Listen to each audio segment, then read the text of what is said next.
মৰমৰ ছাত্ৰ-ছাত্ৰীসকল তোমালোক সকলোকে আমাৰ এই চেনেলটোলৈ পুনৰবাৰ স্বাগতম জনাইছোঁ। বহুতো ছাত্ৰ ছাত্ৰীয়ে কমেণ্ট ছেকশ্যনত সুধি আছিলে যে ছাৰ আমি অসমীয়া ৰচনা শিকি চাব লাগিব, কেইখনমান কমন ৰচনা আমাক দিব লাগে। গতিকে তোমালোকে এইকেইখন ৰচনা চাব লাগিব। 1 নম্বৰত দিছোঁ তোমালোকক অসমৰ প্ৰাকৃতিক দুৰ্যোগ, 5খন ৰচনা মই তোমালোকক দিম, লগতে সেই ৰচনাকেইখন তোমালোকে ক'ত পাবা সেইখিনি তোমালোকক জনাই দিম, ঠিক আছে।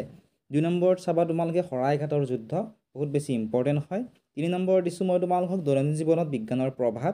এইখন তোমালোকে ৰচনাখন লিখোঁতে এই পইণ্টকেইটা লিখিবলৈ নাপাহৰিবা। আৰম্ভণি, মানুহ বিজ্ঞানৰ ওপৰত নিৰ্ভৰশীল, বিজ্ঞানৰ অৱদান, বিজ্ঞানৰ অপকাৰ আৰু মন্তব্য, গোটেইখিনি তোমালোকে ধুনীয়াকৈ লিখিবা।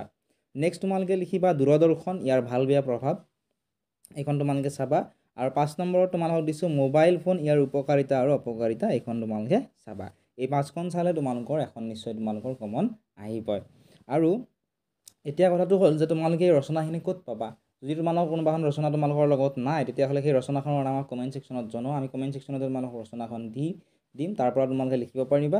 অথবা তোমালোকে আমাৰ হোৱাটছএপ চেনেলত জইন কৰি লোৱা, ডেছক্ৰিপশ্যনত লিংক দি থোৱা আছে, তাতো তোমালোকে এই ৰচনাকেইখন তোমালোকে তাত পাবা, ঠিক আছে। আৰু চেনেলটো যদি ছাবস্ক্ৰাইব কৰা নাই ছাবস্ক্ৰাইব কৰি দিবা। কিবা যদি তোমালোকৰ সুধিবলগীয়া আছে আমাক কমেণ্ট ছেকশ্যনতো সুধিব পাৰিবা।